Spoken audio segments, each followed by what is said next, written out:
The Music is Life podcast has our own merch now over on tpublic.com. Click the link below in the video description. Looking for some new threads? We got t-shirts, long sleeves, hoodies, crew neck sweatshirts, tank tops, baseball tees, and also clothes for kids and onesies for your little infant metalheads. Don't want clothes but love the Java? We got you covered with coffee mugs and travel mugs. Need protection for your electronics? We've also got phone and laptop cases. We've got everything you're looking for at the tpublic.com Music is Life podcast store. Use my link below for fast service. Thanks for your support. TerraNut is proud to offer you a natural nut bar chock full of healthy fats, minerals, and protein that meet your demands. Go to their website, www.terranut.com. You can order from them directly and they will ship it to you. Use my coupon code LOUMAVS and you will get a 25% discount on your first order. TerraNut Superfood Snacks, www.terranut.com. Don't forget to use coupon code LOUMAVS at checkout. Fuel your life. Severed Angel, the deluxe edition of the self-titled debut album, available now. Pick up your copy today over at severedangel.com. Available on all streaming media platforms.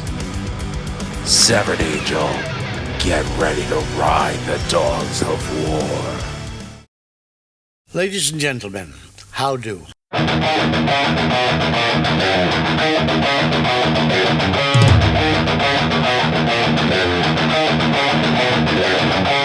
are ready and waiting for you now. If it's a fight that you dare see, we've acquired our strength through pain. No more are we pathetic again. You are the reason why we claim that we've all become this way.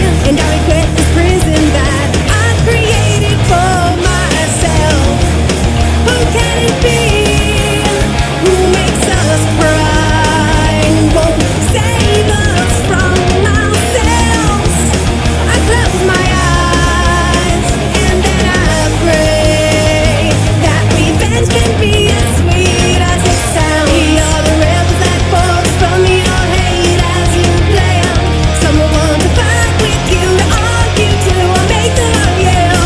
My heart still bleeds, my eyes still cry, and I can't forgive you for this.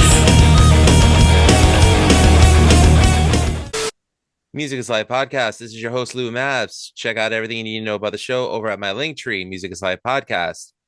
I am joined today by my southern brother from another mother, direct from Ratsai Review, and his own new podcast called Saturdays in the Fall.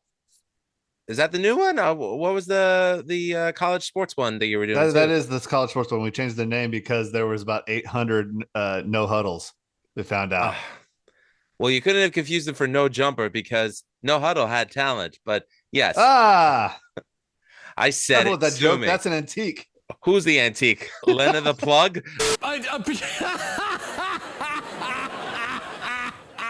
Oh, it's fucking brilliant. Oh, at this case, she might be. I scratched that from the record. Anyways, Mr. James Lillquist in the house. James, what's up, buddy? Hey, how you doing? I'm good, man. How are you? Surprisingly, for the last 2 weeks, I've been. So the funny part was, a little pre-gaming for our the show that we do together, Rat Salad Review. My nephew told us, "Hey, he wants to go see Kiss." Until we saw how much the prices were for the darn tickets. Let me guess, 300 for nosebleeds.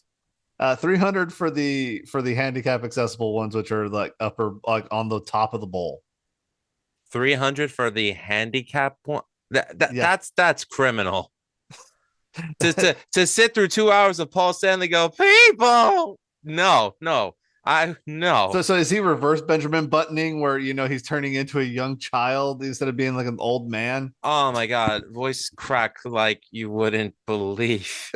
Meanwhile, while that's going on, I was checking the benefit concert Whitechapel does every year is still only $35 a person. Yeah, I think Whitechapel does pretty well for themselves where it's like, they don't need to rip off the fans and I it's funny. I was going through my band tees and I realized I got 1, 2, 3, 4, 5 Whitechapel shirts, and I think I'm high quality stuff. Yes, and I think I'm due for a new one eventually. But the unfortunate thing is that they don't do when they were more deathcore than they are now, and they have like the crazy splatter logo, which was when I first fell in love with and discovered the band. They don't do that anymore. Now it's No, like all straight font, which is not fun anymore. I miss the one where you couldn't understand what the name of the band was. It was just all splatter squiggly stuff. It looked like something the devil vomited. yeah, pretty much. I remember my mother-in-law asked me, she's like, "What's Whitechapel?" And I said, "Oh, it's a band." And she said, "Oh, what do they name themselves after?" I said, "Where Jack the Ripper did all of his murders." She's like, "How could you listen to that stuff?" I'm like, "With great ease." Oh, it's fucking brilliant. With great ease, especially like I just watched they just dropped their last music video for Ken, and it's amazing. Like it's all artistry, but it was like as soon as I started watching it, I was just like, if they're shooting that where I think they're shooting that in the middle of winter, that's awfully cold. Was it a part of Tennessee? I guess they were shooting it. It looked like East Tennessee in the Wow. winter with like all the trees with no leaves on them and everything. So I was like, yeah, that looks cold. That's a band that does not deny its roots, and I respect them for staying true to where they're from.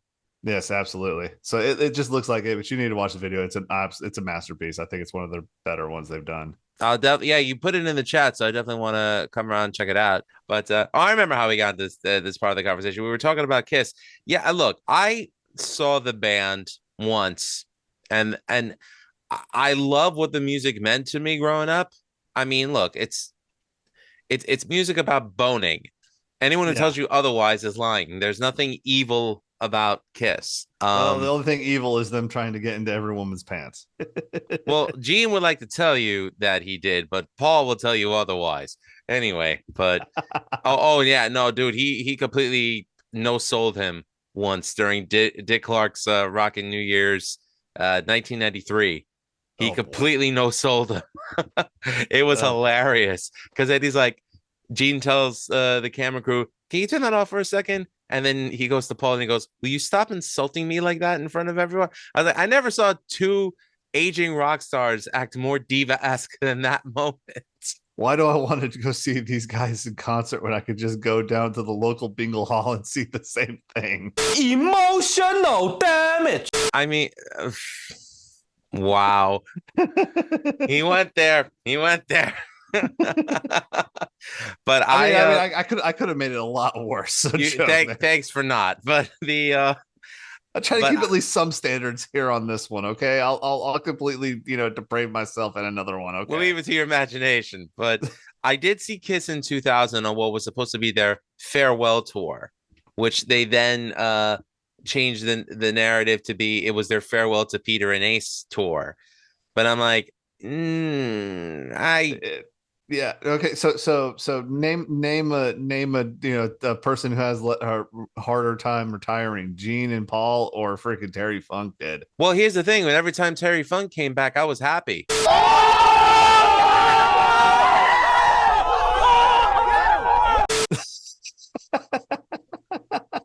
I'll flat out admit it because, some middle-aged and crazy Texan going around saying, "You son of a bitch." I mean, come on. That's gold right there.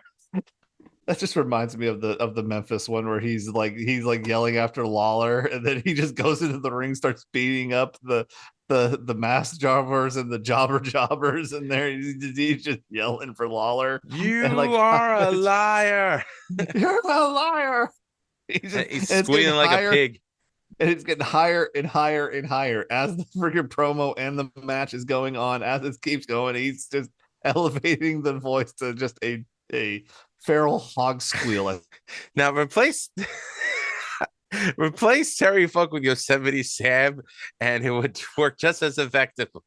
Jerry Lawler is a baby finger, a baby finger, a baby finger. Rest in peace, Terry. We love you, man. Yeah. I see exactly. I could we can go back to that Terry Funk episode. We got so many more freaking Terry Funk stories and just him just being anyway. Yeah. I wanted you on the show tonight because for one thing, I haven't done a Music is Life podcast in a while since I had the great Gus G of Firewind and formerly of Ozzy Osbourne on the show. And you and I have been talking about doing this episode for a long time, we are going to actually listen to the Buddy Rich tapes. Oh boy. And we mentioned this back when we first did a podcast together on the show like 2 years ago, where we were talking about Buddy Rich and his opinion on country music. And look, I mean, I'm not going to knock the man's contributions to music. I'm not going to insult his playing, but man, what a wackadoo. You know, I think I'm more of a personal flatulent sniffer. That's a good way to put it. But before we get into that, we're going to discuss a subject that James and I love talking about, and that is pro wrestling, especially old school wrestling. I have to put over our friend Eric Adamz because they just had a successful show on September 9th at Das Barbecue, where Teddy Long, Eric Bischoff, and Nick Patrick. Well, no, I know. Well, Nick Patrick owns the company. Nick Patrick, the former. You had Eric Bischoff. You had Teddy Long come there. You had half of the Rock and Roll Express. That's Mr. Robert Gibson. That's who it was. Thank you for correcting me on that. I'm very honored that Nick Patrick and Eric Adamz wanted me and Wayne Noon from Outside Review, also my bandmate in Severed Angel, to do Eric Bischoff's entrance music, which, from what Eric told me, he did not put over when he was out there. But then behind the scenes, he told Eric, that was pretty good, the way you mixed my NWO theme and the WWE theme. And I was like, he put it over? I'm like, wow, I was really wrong about this Eric Bischoff guy. Okay.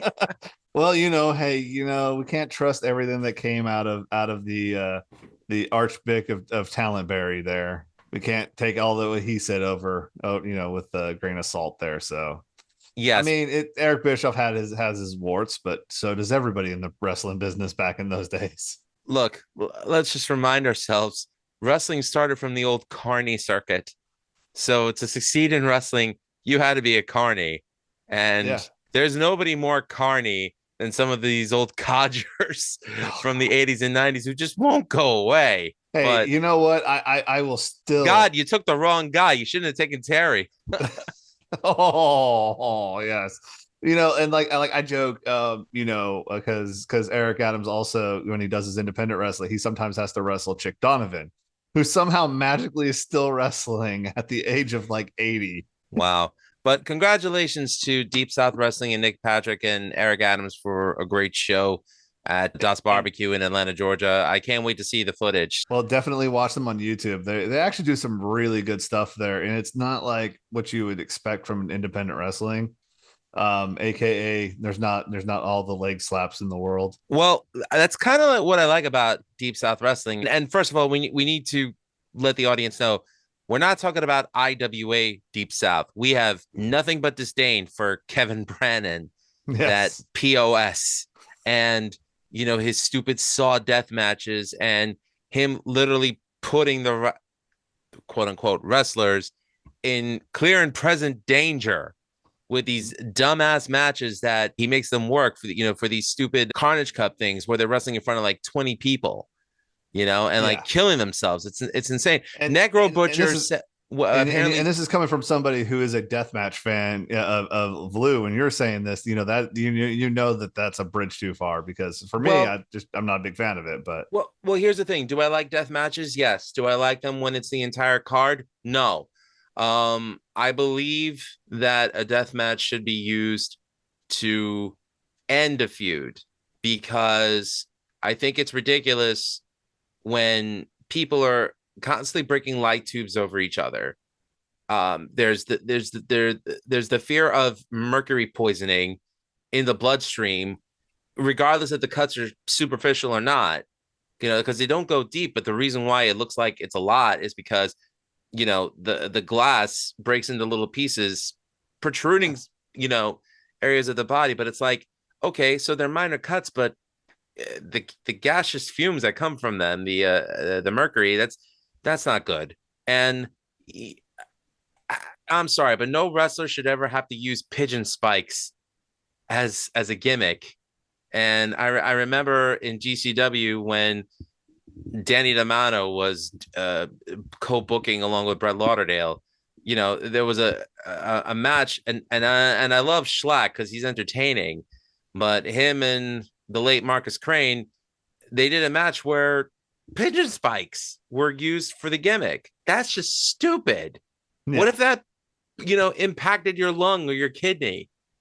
You know, it's like, is it worth the $50 and a hot dog and a handshake? Exactly. You know, and that's what for me, I'm like, I don't want to watch that. I mean, now I'll admit, you know, it's the funniest part about me.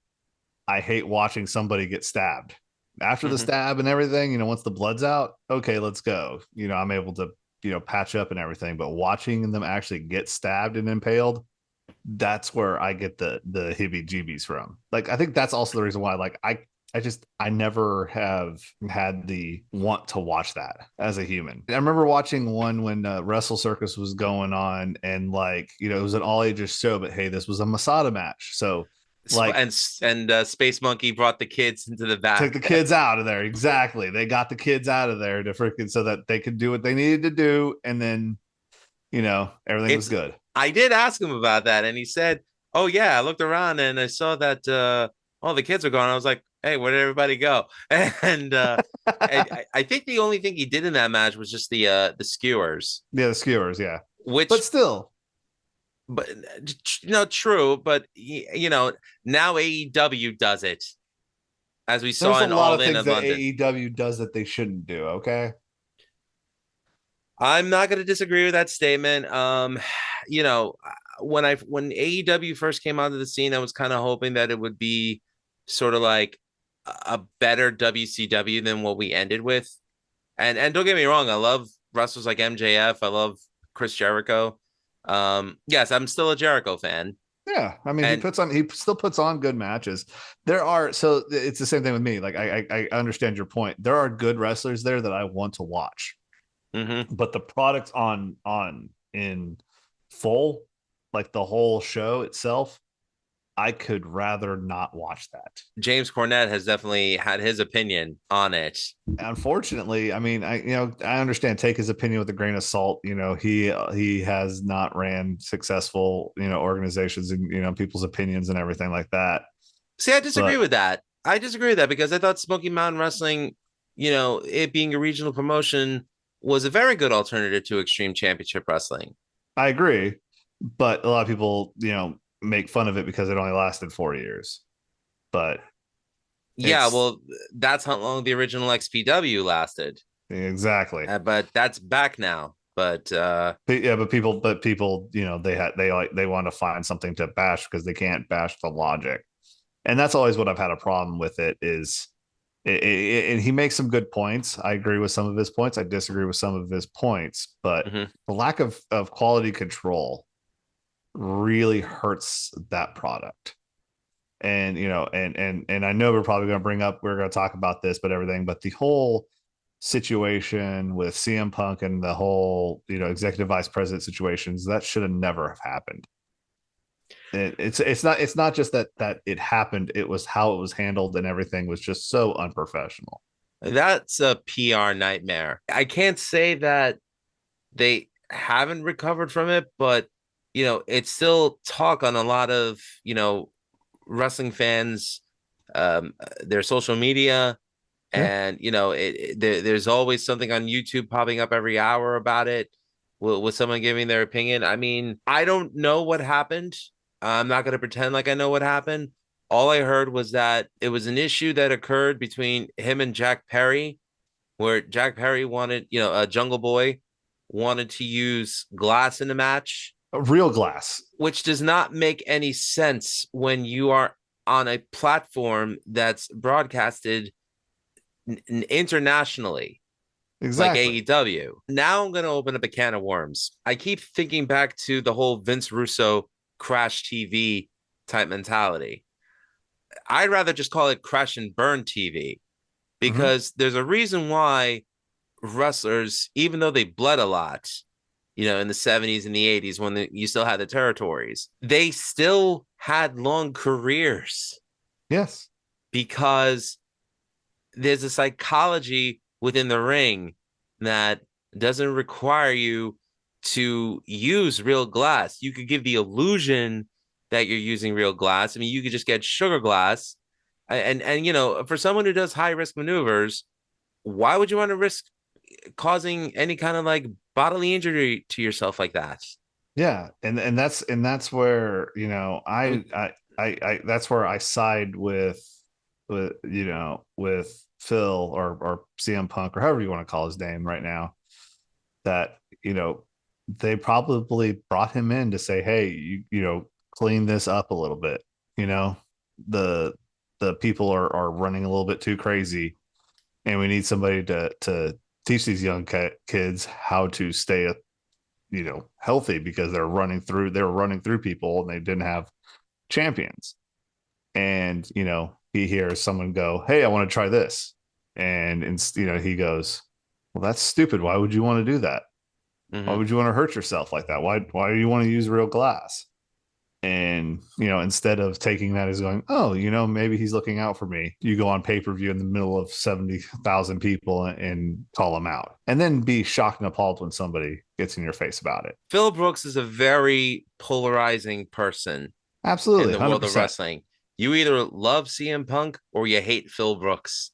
Yeah, It's one of those situations. There are points, I guess, where I thought he was the best wrestler on the indies, especially like if you watch his old footage from IWA Mid-South, yeah. where he's completely generating heat from the audience without even trying. Well, that's because that was him being himself, but yes.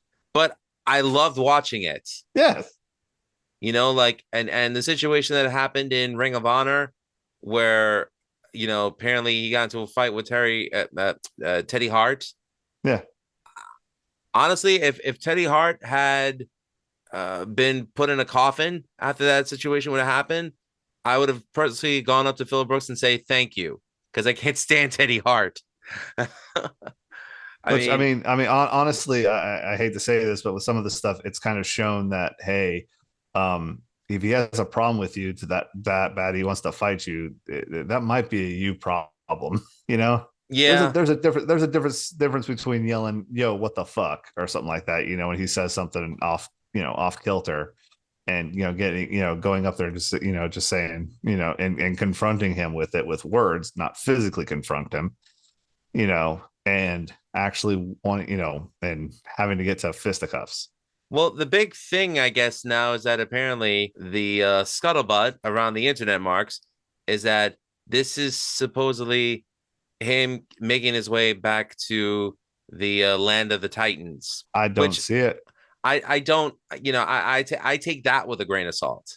Yeah, I don't think he goes back to that. I think he was literally really trying to have a place where he could do his own creative shit, because he thinks he's another one who thinks that his farts don't stink, and he wanted to do his own thing and did not want the meddling of Titan Towers. I feel like even with the new name and everything like that and the new ownership, you're still going to have those influences from those people that he had very creative differences with.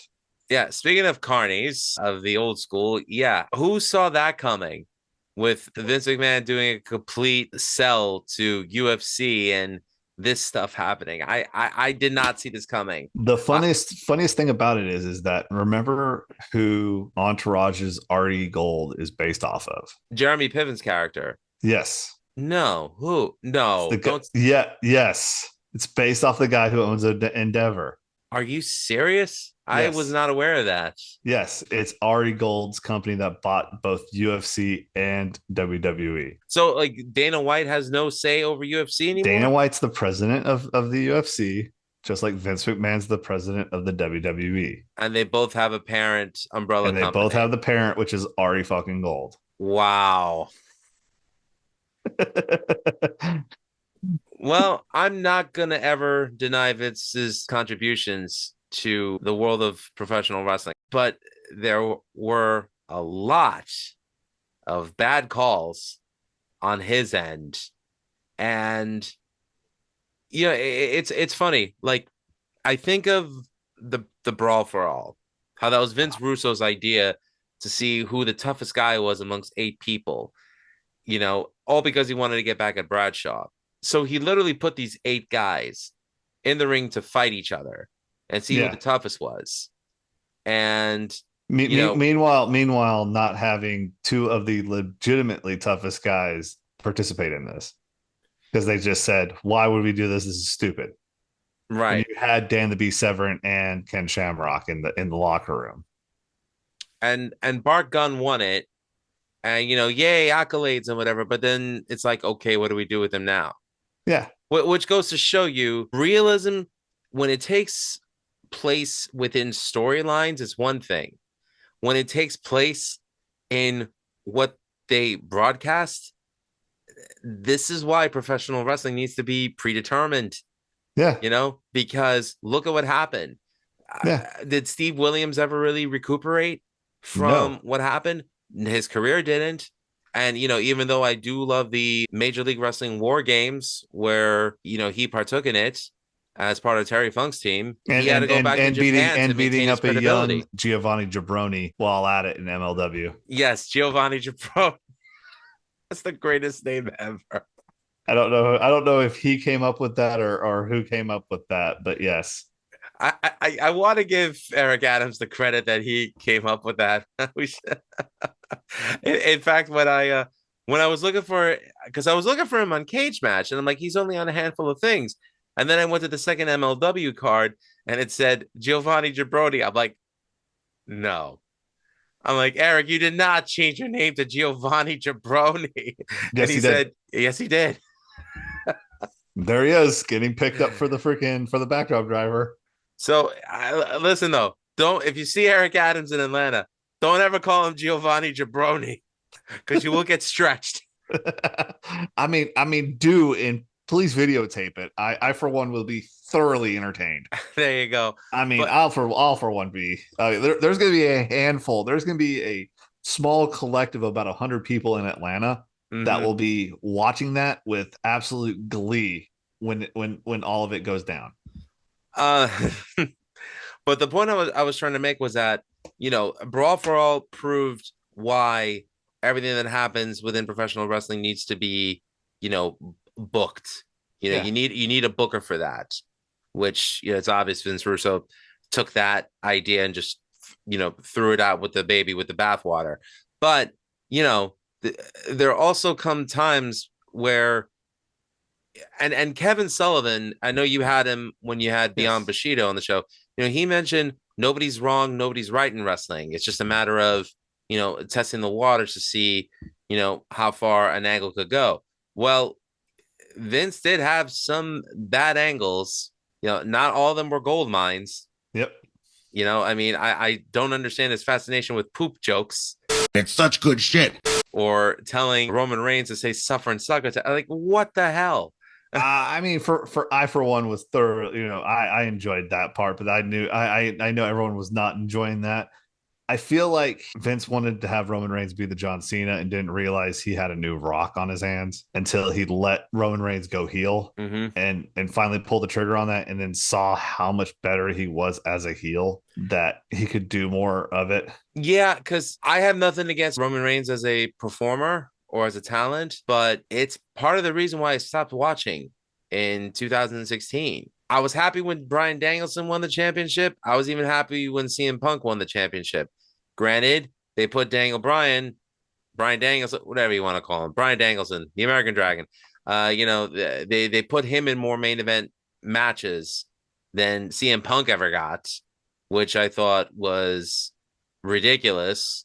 Again, just bad booking on WWE's end. I just felt like Roman Reigns was just getting shoved down our throats, and I was just like, you want me to like the guy? You're forcing me to like the guy. You can't force me to like someone that I feel has no character development, which, I'm sorry, but when there were 2 major wrestling leagues, you had that. You had character development. You had a necessity. Correct. And you as the viewer had the option to choose between one or the other. Exactly. And, and I'll give them a lot more credit with developing and everything. I feel like with NXT turning into what it did, Now I know Roman Reigns, they said, oh, he's part of that. I don't think he had as much development as they do nowadays, because you got some of them come out of there. They're fully, fully baked, ready to go. Just go straight to the main roster and thrive. Biggest one for me, obviously, I'm going to be biased here, is from Knoxville, and Bianca Belair just comes out 100%. She knows what she's doing, and she could be the face of the company. Mm-hmm. And they grabbed her straight from college and brought her up with a little help. Nothing wrong with that at all. But I wish I could say that I know what's been going on with the product to like really have an opinion. I know that if someone mentions certain wrestlers, I get happy to know that they're still working. Like, I'm happy that Finn Balor is still wrestling, even though she's not a good slam poet. I still love Becky Lynch, you know? Yeah. I mean, that's been making the rounds. Yeah, yes, it has been.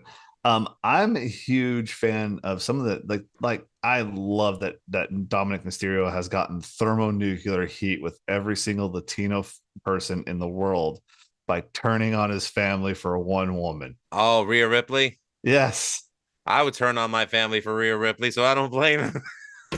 Funny part is they found her and her fiance or husband at a Aussie football game when they were on break down in Australia. Oh yeah, I heard about and like that. the camera just panning past them, and you could just see Rhea just go, "Oh shit, here comes the freaking camera," and and her fiance just like, "Oh okay, I'm gonna stand here because he's in AEW now. Just he's able to just stand there and just let the chaos pass right by him." She's like, "Crap, I gotta be on TV."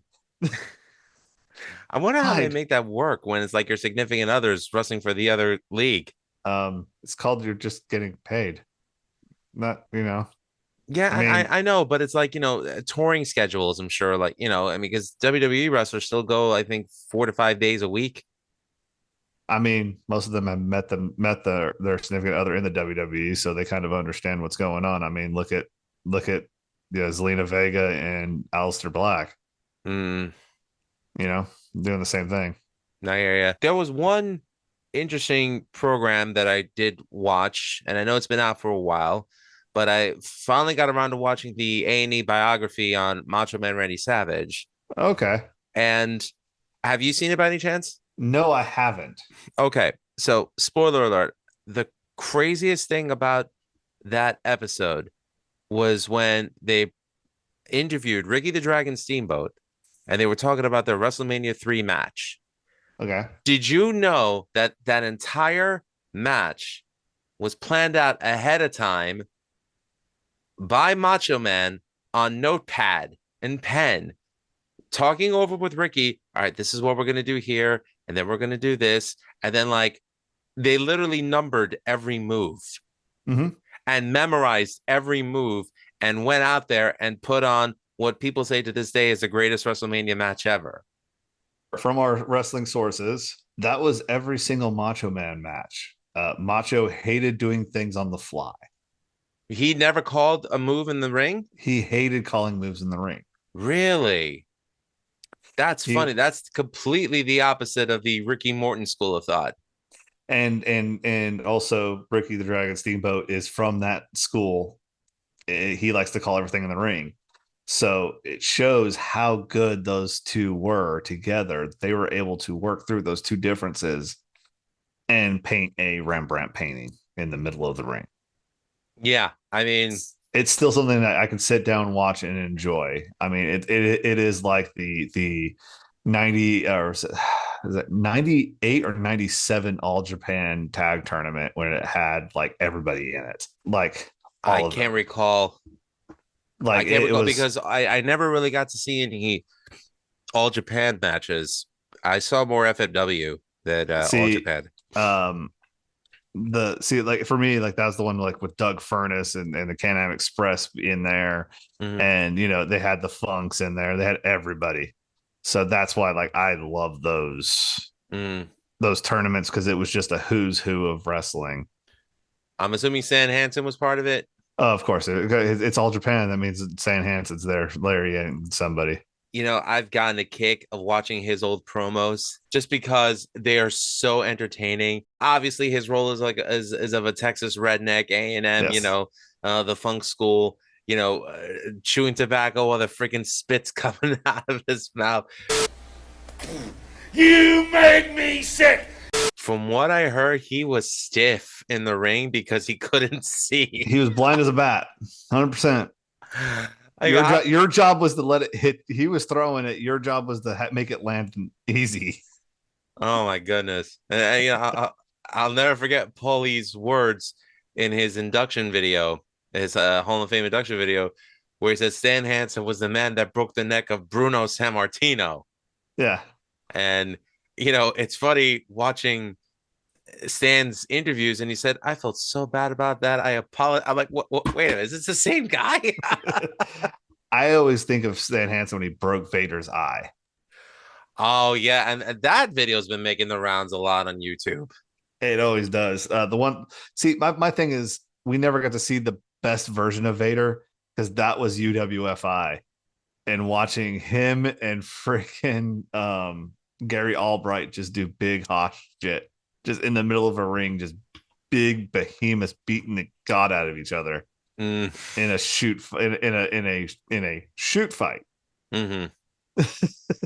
But every Stan Hansen match was a shoot fight. I mean, it turned into him. It got saucy fast. Okay, these things happen. All right, but the Japanese love that though. Oh, and also like it shows like that's their big blow offs are those matches where they're going all out like that. People forget, they think King's Road was a style you did Monday through Friday.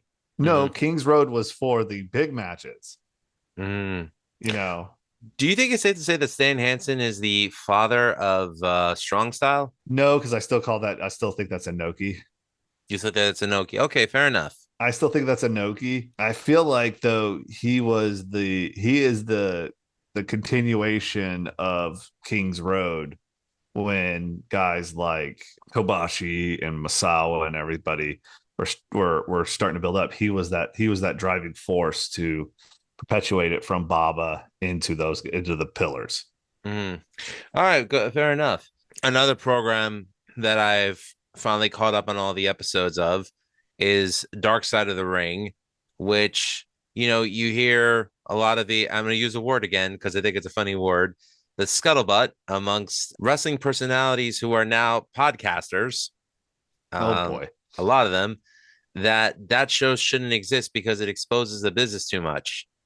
I'm like, yeah, but granted, there are a lot of fans such as James and me who respect the business and we respect the art form of professional wrestling. I'll even give credit to MJF for, keeping kayfabe alive and, keeping his character alive. Like if people recognize him on the streets, but is kayfabe really as valid today as it was then? I don't know. To fans like us, we keep it alive because we're smart to it. We want to believe still. We like to suspend our belief. It's still real to us, damn it. It's still real to us, damn it. However, I'm sorry to those people who also make podcasts and everything. It wasn't anybody's fault but yourselves when you decided to pin somebody in an airplane with wearing nothing but an open robe and a smile. So once again, it's hard to find sympathy. You can't be calling kayfabe when you're doing, sex creep stuff. I'm sorry. I'm not gonna I draw the line at that. See, I wasn't even mentioning him. I think it was actually Disco Inferno that said that. You really Never think mind. I care what Disco Inferno says? No. All right. But no, I agree. I agree with your point. There is one really good wrestling podcast that's out there that I do watch on a consistent basis. Wrestling Shoot interviews with that British guy.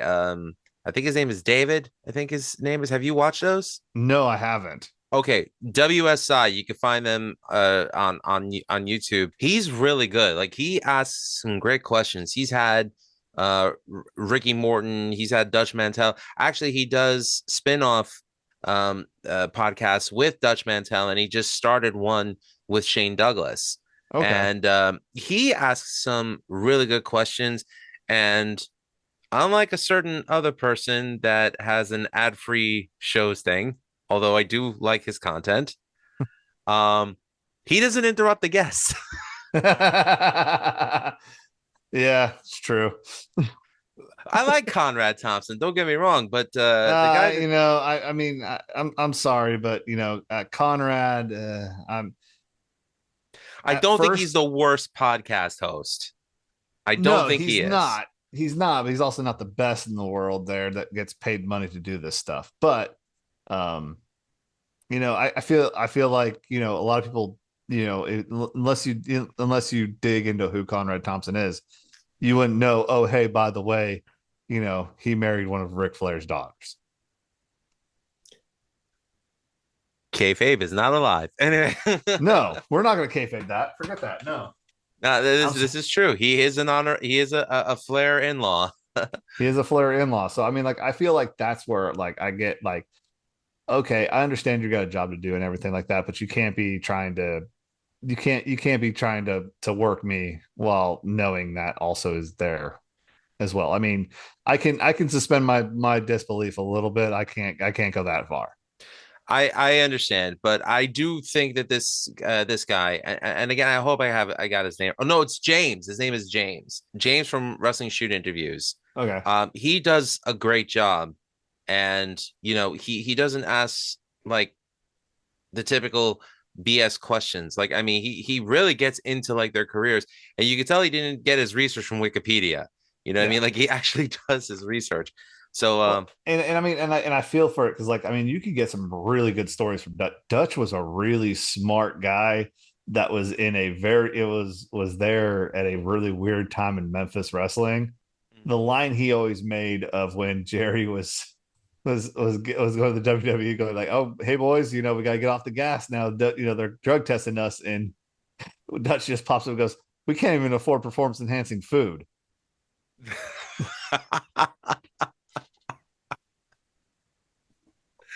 That's a good one. Oh my goodness. You know? So I mean, like, you know, what do you expect from a man like that had the gall to name himself after one of the more famous heels in wrestling in the early days? I guess because you know I always knew Memphis was a very big territory for professional wrestling, especially in the days when it was still continental prior to it becoming USWA. Like you know you knew the guys I guess were making a living back then. But then in the 90s, when it went USWA, and like you wonder, how did they make a living? It was different when you were getting a guaranteed contract from WCW. And when you were making you know, money per booking at WWE, you know, and obviously them being a national promotion, they paid more than any regional one did at that time. But I just wonder, how did the guys manage to like make a living full time wrestling in either Memphis or Smoky Mountain or even early difficult. ECW? I'm sure it was. I mean, the flop house was a thing. So I mean, there was, you know, like, you know, communal living and at that time, Jefferson City, Tennessee was you know, not as expensive as it is today. It's still not very expensive, the cost of living in that area where they were based out of. Wait till more New Yorkers move in. Hey, yeah, thanks guys. Yeah, we're full. Hey, by the way, PSA, Nashville's full, so can you guys please stop going there? For the love of God, please stop coming to Nashville. They're full.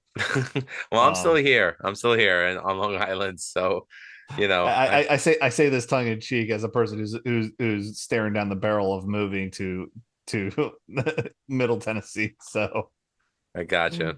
But anyways, having watched all the Dark Side of the Ring episodes, I've come to one sentence statements about how I feel about certain episodes or certain personalities that they discussed. So I'll begin with David Schultz. He's owed an apology. He's owed more than apology. He's owed restitution. And restitution, and also I love that man transitioned from the world of professional wrestling and being bounty hunting to being successful as a bounty hunter. And being on Morton Downey Jr. twice. Calling out Thunderbolt Patterson, which was hilarious. The better one was when Dennis Carluzzo calling who did he call a 2-bit jobber on that show? Oh, it was that guy Jim something who apparently said that he was he was propositioned by Jim Barnett. Yes. Which I'm sorry, everyone back then was propositioned by Jim Barnett. My boy. And I don't condone it, but you could have said no if you did said yes. There is this word no, and he would understand. He wasn't gonna punish you for saying no. Because Tommy Rich said no. Yeah. And he still to this day says, no, I was not propositioned by Jim Barnett. Ric Flair. If Ole hates him, there's a reason why. Well, in Rick's defense, Ole hates a lot of people. No, but he really hated Ric Flair. Ole there's Anderson a reason. really. I agree, and He put he's the completely belt on justified on that one. But Ole does hate everybody equally. Yes, but except he hates people some more. He literally put the belt on Flair to keep him out of wrestling in his territory. That's great. That's beautiful. That's petty on another level. Did I cut you off with David Schultz? Was there anything else you wanted to say to that? No, David Schultz. Yeah, he's owed an apology and everything. However, I enjoy that he will still sell your book if you send to him $20 in a mail. In the mail? Yes. Hasn't he heard of Venmo or PayPal or Zelle? He lives in the middle of nowhere in Tennessee. He does not have internet. He barely has a phone. Well, I'd get it. All right. Hulk Hogan. His recent interviews show he's still a dirty carny. And that's really all I could say about that. Why would you go out and say that the day, like a couple of days after you beat Andre the Giant at WrestleMania 3, that he died? Why would you go around telling people still to this day that you auditioned for Metallica when Lars Ulrich said, I never met you? Look, I enjoy that he loves working a crowd and fully believes the gimmick that he has created the last 60 years of his life. So you think he knowingly is saying these lies just to stay relevant? I am not going to either confirm nor deny. I don't know if he believes his own gimmick that much nowadays, or is it just he is working everybody at all times? Well, I won't be going to Hulk's Beach shop in Florida anytime soon. I can tell you that. Tell that for yourself. I sold my Hulk Hogan wrestling buddy back in 2010 on eBay. I think I got $40 for it. I'm surprised I got that much. Because now I don't think I'd get anything for it. Yeah, someone's already telling me I need to go to Clearwater when I visit Florida again. Herb Abrams, more credibility than Vince Russo. Look, cocaine's a hell of a drug, and he did a lot of it. A lot of it. Still one of the greatest deaths in wrestling history. Oh, please tell the story. Oh, of being barricading Vaseline with prostitutes, barricading himself inside of a office after the cops have showed up with all I could say is a metric ton of cocaine and hookers, and decides this is where I'm going to go out in a blaze of glory, lubed up on Vaseline, naked with cowboy boots on after doing how much of the cocaine possible. I think Cocaine Bear was the only one who took more cocaine at that time than Herbo Turbo did. Turbo. Yeah, that was his nickname too, was Herbo Turbo. And then going out the window in a blaze of glory, all Vaselined up like the greased up deaf guy, high on the Colombian marching powder. And remember, kids, don't forget your Herbie cookies. And don't forget your Herbie cookies. Absolutely. Look, Jim Brunzell still probably has a few of those lying around. They're probably stale as hell right now. I would hope so. They're 40 years old. 35, but who's counting? Vince Russo, again, Brawl for All was just stupid. Dumb. And again, Vince Russo knows nothing. And look, I'm a fan, okay? And I am not a subject matter expert. I'm just a fan who remembers what it was like growing up, saw the transition of where it was going, and I could appreciate companies like Deep South Wrestling for doing what they do now, because to me that continues on. I think those kids, those wrestlers in Deep South Wrestling, when they go on to greener pastures with WWE or AEW or Japan, that people will know that that's good stock, you know? Exactly. Like, yeah, because they respect the business. But I can honestly say, with everything Vince Russo said in his episodes of Dark Side of the Ring and everything he continues to say to this day, that he hates professional wrestling. I'm sorry, he said he despises it. He hated all the wrestling stuff. But meanwhile, if it wasn't for the wrestling, you wouldn't have wrestling as we know it. Because, for McMahon to have bought out all those regional territories, there had to have been something good there in the first place. He also was the guy that made titles meaningless. And if you watch those episodes of Nitro where the belts are just going back and forth, David Arquette, that's all I need to say. So, and like I said, Crash TV should just be Crash and Burn TV. Yeah. But anyways, go ahead. My only answer to that whole thing is Vince Russo makes me embarrassed to be a Giants fan. Vince Russo makes me glad I don't watch sports. It's just him, and that's the only connection me and him have, is that we love the San Francisco Giants, and I'm embarrassed that he likes the San Francisco Giants. Mm-hmm. Well, I mean, I grew up loving the Yankees. Number 23, Don Mattingly, that was my guy. To see him in a Barry Bonds jersey, I was like, you shouldn't be wearing that. I guess the only thing that I could see in response to him when he says it's just wrestling, that it doesn't matter, my response is, because we want wrestlers to have successful careers where most of them can escape without injury, and to not watch them retire early because of Crash TV.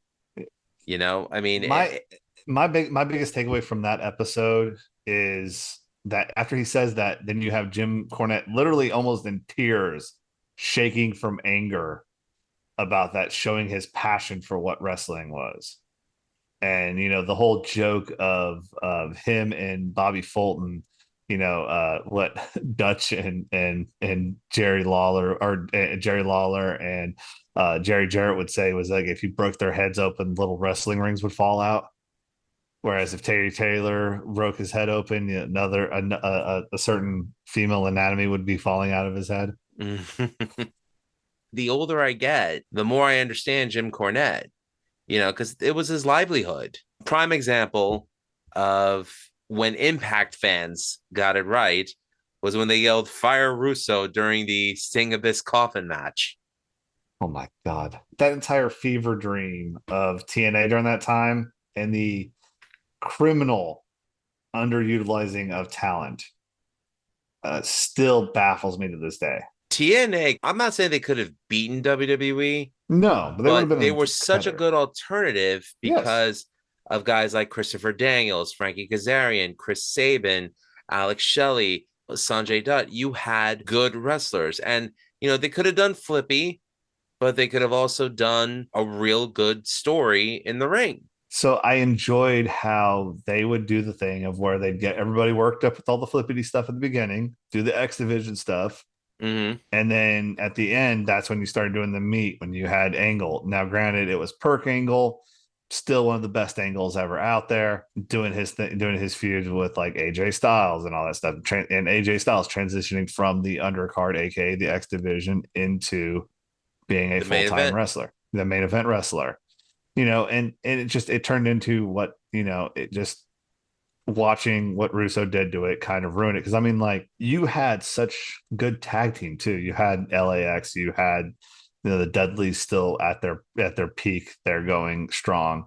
You had the Machine Guns that were able to bring in something different. You had these different tag teams that were able to come in and do things. You had America's Most Wanted or Beer Money, which I think was a better combination. Go in there and actually put on classic matches and putting on what you would consider wrestling. But then all of a sudden here came the reverse battle royals and all this other hoo-ha crap that just kind of took the piss out of it. Another thing that just killed me was that I can never see Jeff Jarrett in the role of like a Ric Flair, where he was the company's top heel. When you're the guy who owns the company and you're making yourself a top heel, no. That would be no good. No good. No good. No good. There's a reason why Kevin Sullivan never gave himself a title when he was booking for WCW. Yeah. Because he knew that if he did that, he'd be screwed. Exactly. And that's what happened to Jeff Jarrett, I think. Well, and also, I mean, and this is not to defend him because he's indefensible. I don't know where that other top heel could have been Well, trying to think, who else did you have? outside of having a heel monster like Abyss. Right. Monty Brown, No, not enough character there, I no, thought. no. The alpha male was not that. He was a great mid card guy. Yeah, and then he went to ECW, WWE CW for like Yeah, a minute, and then it was like, where'd he go? yeah. And then he got injured again, and he was gone. Yeah, no, I guess there really were no formidable heels No, in and I mean, like Impact. they were trying things. They were trying to make Sting heel, which just didn't work. You Sting can't could make never Sting work heel. as a heel. Can never be heel ever. And even when they tried to make him a heel, he still got cheered. Exactly. Kurt Angle can be a heel, but then there's just times when you can't deny what he's doing in there, and you just can't help but cheer for him. Exactly. And the one Impact show that I saw live, the main event was AJ Styles versus Kurt Angle. And this is back in February 2008. They put on a great match. Of course they did. They were both professionals and both in peak physical condition. Mm-hmm. I understand the issue. The problem was that they could never fill up a top heel that could be that guy. Did they even want to is also a debate we can have. Well, I was a fan of the Main Event Mafia. I thought they were good heels. Of course they were, because he had Scott Steiner yelling, "He's fat" to Samoa Joe. Oh, that's true. He's fat. And let's not forget that great mathematical equation promo that he did. Look, and also respect for MJF for attempting the same thing on live television. Moving right along. British Bulldogs. I used to love them. I really did. Never got to see him. Well, I've lost respect for them after I found out that they would give Matilda, their British Bulldog, X-Lax. And I think this might have been Dynamite Kid's doing. This was definitely Dynamite Kid's doing. Yeah, and and the X-Lax would of course cause stomach issues to poor Matilda the Bulldog, which would then cause the drizzling shits, as Oli would call it. Yes. And they would use it to rib the other wrestlers. I'm glad Jacques Rougeau knocked him out. I'm glad he knocked out Dynamite Kid, because after watching his episode, and and again, I feel bad about how things ended for him, but at the same time, as I'm watching this, and him pulling a gun on his wife, what a dick. I hate to say this, and I know this is probably not the nicest thing to say. I believe that he had that shit coming. When you treat people like garbage for so long, and then you're shocked and appalled when all that happens when you're old and dying in a wheelchair. Well, you've kind of brought all this stuff on your own. This is the garden that you've tended to. I have less sympathy for Dynamite Kid. I feel terrible for Davey Boy.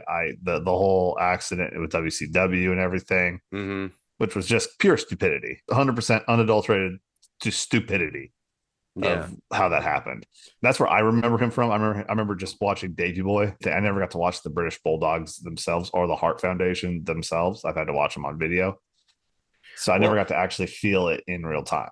Well, knowing what we know about Stu Hart, which, he was a bit of a hard ass, do we blame Dynamite Kid's shortcomings because of possibly a Napoleonic complex or environment for being raised in the Hart dungeon? I did not hear anything bad about Brett, Owen, Davey Boy, or Jim Neidhart outside of substance issues of Davey and Jim Neidhart. I've not heard a lot of negative stuff from them, but yet magically the only one I've heard, and I even heard bad stuff about Brian Pillman. None of them. It's just been one person. It's funny that you mentioned Brian Pillman, because that incident that occurred where not his ex-wife, but the woman Rochelle that he was with prior to being with Melanie, where she took her own life. And Brian felt responsible for that because he wanted full custody of his kids. That unfortunately put Brian Pillman in a dark light for me.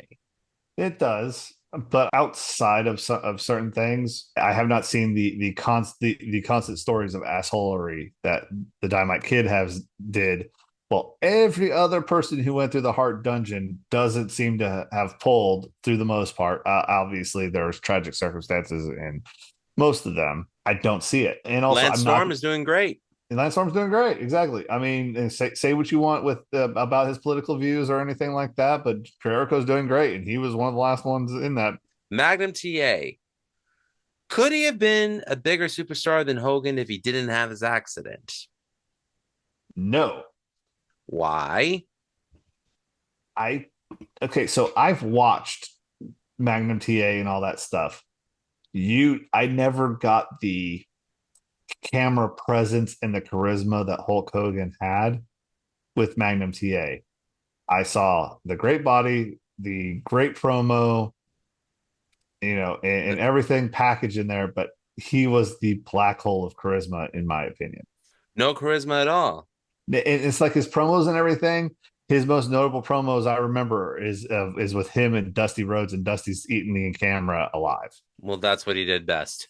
Yes, because he was Dusty. Yes, but still, that's my opinion with the whole thing. Well, I mean, I definitely the best I Quit match ever in history, in my opinion, with him and Tully Blanchard. Oddly enough, he'd end up marrying Tully Blanchard's shoot wife later on. Oh boy, have I heard some stories about that?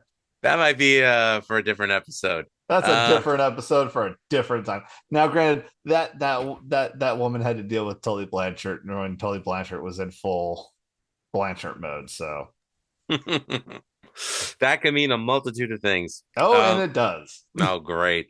Mike Graham, sad ending, incredibly sad ending.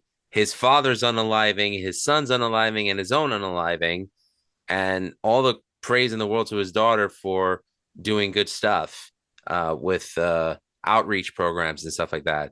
But, I watched some of his shoot interviews, and his whole never drew a dime shtick.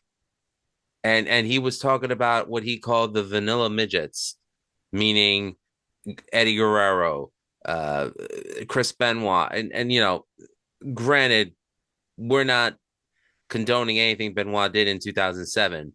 But at the time, before he did all that stuff, I loved watching him.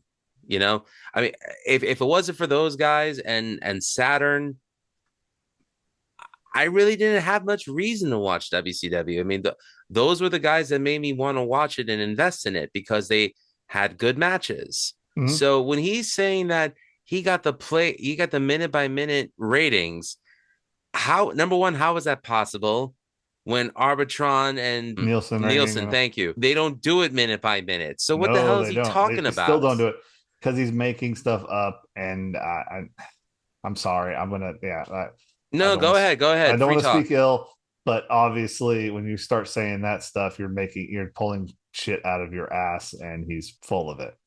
Yeah, I don't believe that he actually went up to Benoit and told him what he did to Kevin Sullivan, that if that was him, he'd knock him out. I don't believe he really did that. No, I don't think he had the intestinal fortitude to. I'm trying to keep you monetized here. The intestinal fortitude to do that, to confront somebody with a legitimate shoot background like Chris Benoit did.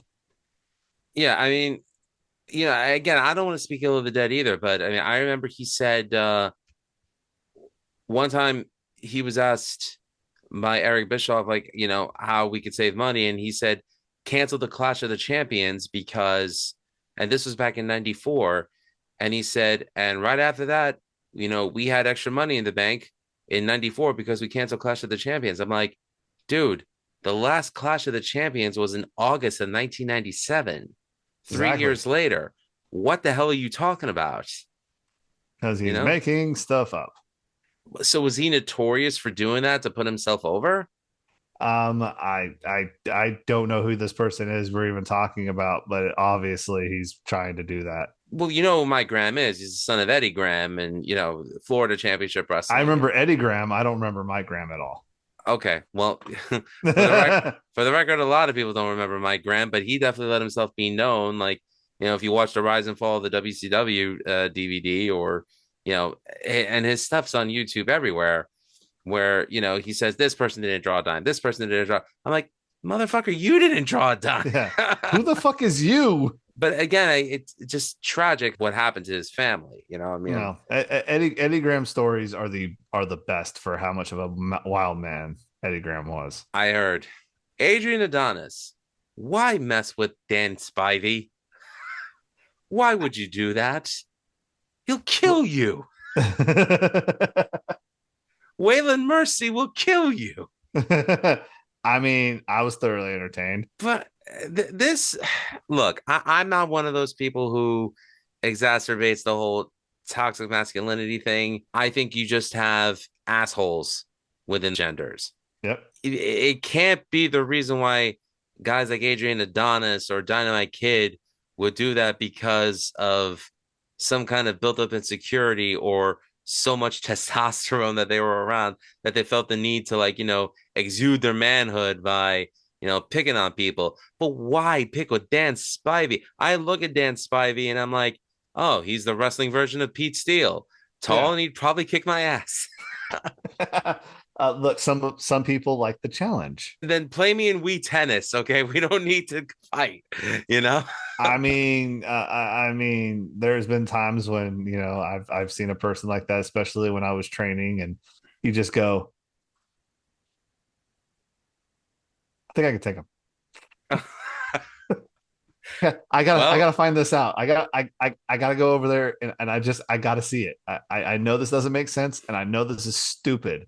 Well, he didn't. Anyway, last 2 points.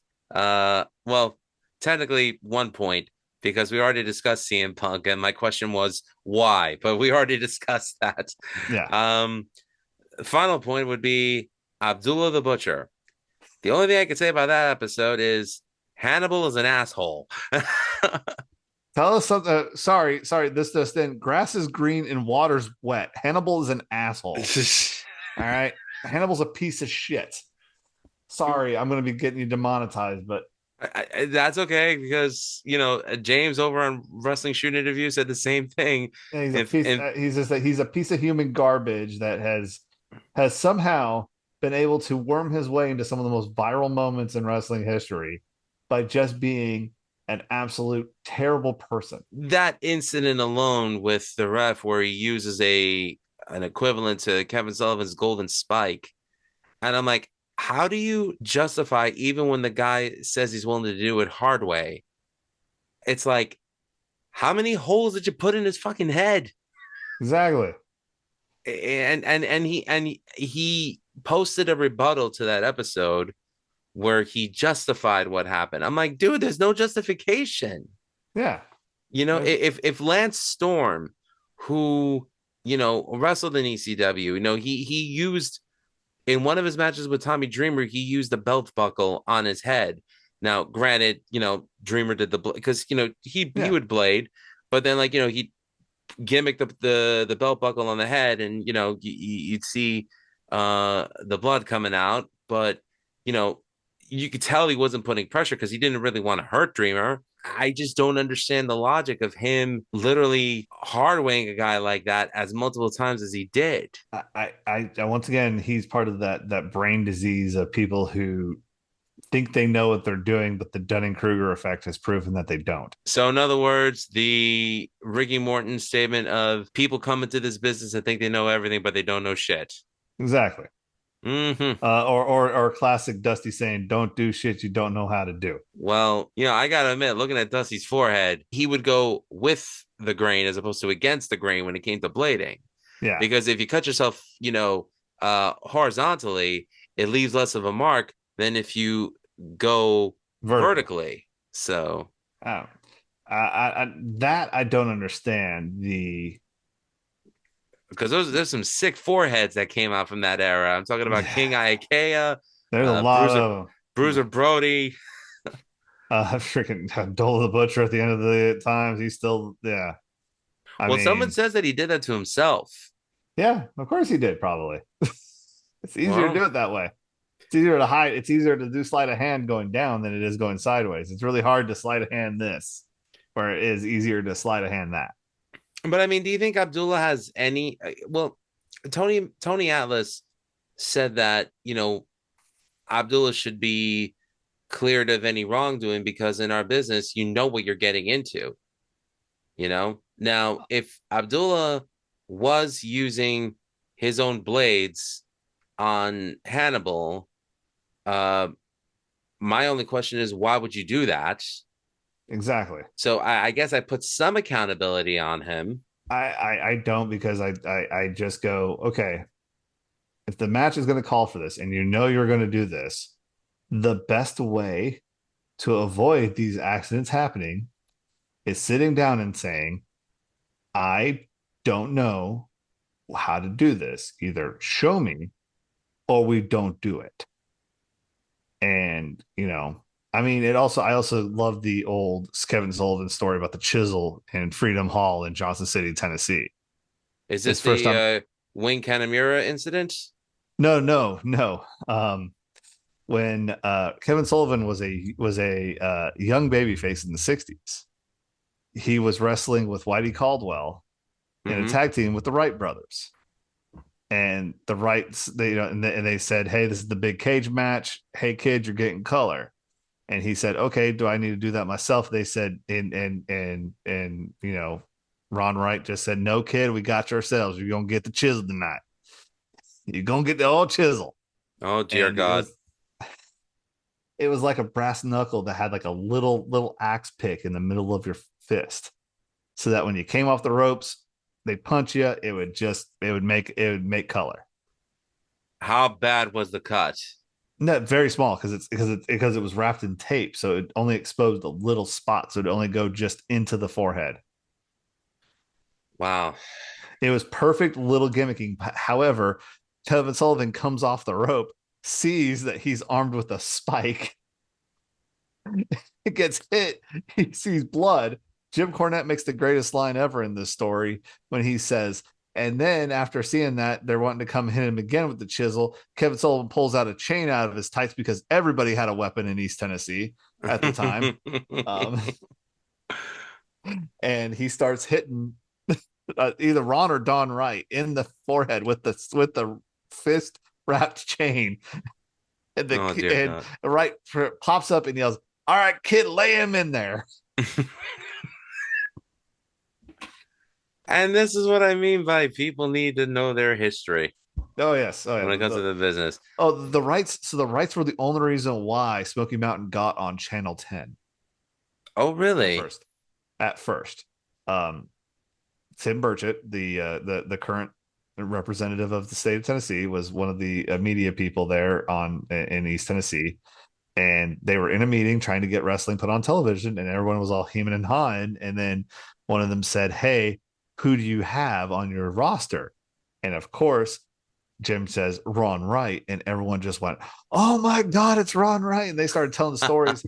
And so they couldn't get him on Channel 10 after a while. So they moved him to Fox 43, and that's where Smoky Mountain stayed till the end. Now, let me ask you, syndicated wrestling, you had NWA Jim Crockett Promotions on Channel 11 in New York, and there were commercials in there for local stuff and, local stores and things like that. And, you had WWF on Channel 5, and, again, that had commercials, but both of them had the promotional consideration paid for by the following. Yeah. And then you had ECW, which was essentially an infomercial on MSG channel. So when you had regional wrestling in Tennessee, like Smoky Mountain, was it an infomercial? Was it syndicated programming? Like, how did it come off? So for me, the few memories, and this is okay. So my mother moved out here in 96. So I was still living. Smoky Mountain was already done by then. Smoky Mountain was almost done. Oh, it was almost done. Okay. I was still living in Northern Nevada at the time, full time. However, I went to visit my mother in the summer and spend time with her down in East Tennessee. And I remember getting the bunny ears and seeing the headbangers in Smoky Mountain Wrestling. Really? Yes. And it was local. Like they would do a segment and then they would cut to commercial, and it was the local commercials for the area. I'm talking like a Shoney's commercial and like that ilk. a Ted Russell Ford, most definitely, commercial. And then it would go straight back into it. I remember so my most vivid memory of watching the Headbangers was the jumping headbang that they would do in WWE. They also had a boombox. I remember the boombox. Yes, and they would blast the boombox in their defeated foe's face. Yeah, because that's what metal fans did. And that's what metal fans did. Hey, this was East Tennessee at the time, all right? Nobody was playing that devil music there. They were still playing just the normal classic rock stuff. Which makes me only wonder how much heat the Gangsters got when they were there, because those were some insane promos. Literally, Parrottsville, Tennessee, outside of Newport. Newport itself is a rough area. Parrottsville is like a suburb for this, but just more of the people in the white hoods. One of them, you know what he's talking about. One of them literally walked out in plain clothes, walked to Jim Cornette and said, "Just give us a sign. We'll take care of the Gangsters for you." Are you serious? That is sick. They were ready to kill them. A 300 or so. Remember, Tammy Sytch was there before she went to the WWE. Yes. She almost got carried out of the alleyway into the stands by a 300-pound woman in Barberville, Kentucky by her hair. Because someone got a hold of her and tried to drag her into the stands to beat the crap out of her. How did they stop her from doing it? Some people were there to break it up, but yeah, they because if any time a pull apart was necessary, it was that. Yeah, I mean it was a big girl. They make them strong up there. But you're talking like they drove like 2.5 hours to Barberville, Kentucky from Morristown. It's a straight shot on the highway, but it's still a bit of a drive.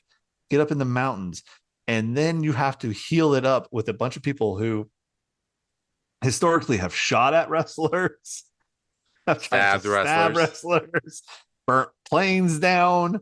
We're talking the worst type fans. And Tammy goes out there in her full New Jersey freaking "I'm better than you" act in the middle of the holler heathens of Kentucky and expected to come out of there unscathed. I'm sorry, that wasn't going to happen. You know, the funny thing is, like, you know, Jim Cornette makes no bones about his political affiliations, but, you know, he really knew how to generate heat from the audience with the talent. Like telling Tammy Sytch, tell him that Hillary Clinton's your hero, or, you know, just basically telling the gangsters, piss white people off. Yes. And then of course was the OJ promo. That was literally that's what he told New Jack in Morristown, Tennessee. Just go make white people mad. And poor Jim Ross is sitting there with the microphone going, "What did I just sign up to do?" Now, question: was he on loan from WWE at the time, or was he? I don't know how that entire story goes down, but I know that it was because obviously him and Jim are friends, and they were starting to do the talent acquisitions. So I mean, like, I think he brought him. He would ask for them to come in for more promos, because I mean, there's only so much putting Horner in your corner will do for you. I hear you. Well, it was good to see Bob Caudle on TV again, but I'll end the wrestling discussion by saying I think my favorite New Jack statement in Smoky Mountain was, "I got a college degree and a criminal record, so I know a little something about making life decisions."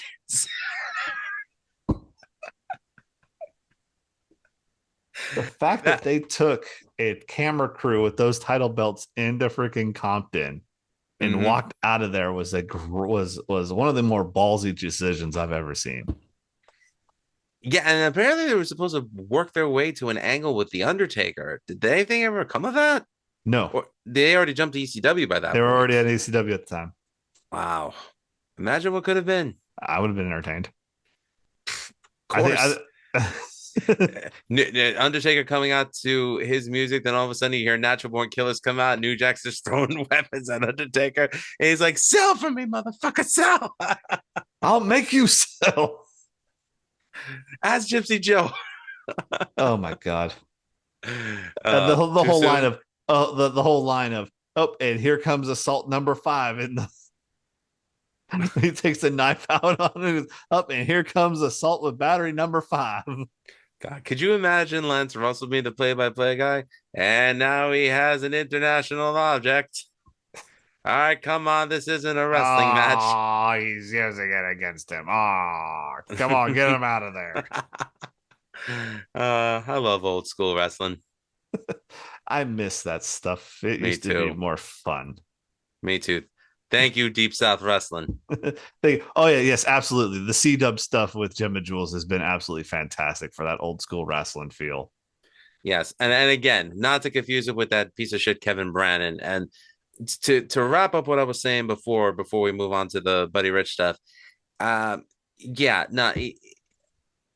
I said, I like death matches when I feel like the match serves a purpose. When it's violence for the sake of violence without any angle or build up or any rhyme or reason behind it, I don't like it. And that guy apparently has a very notorious background, which is sort of relating to like a dirty Dick Murdoch type background, which he denies to this day. But if you ever heard him talk, he tells you otherwise. Except Dirty Dick Murdoch was endearing at times. I wouldn't know. Anyways, but yes, Deep South Wrestling, keep up the great work.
You jackass!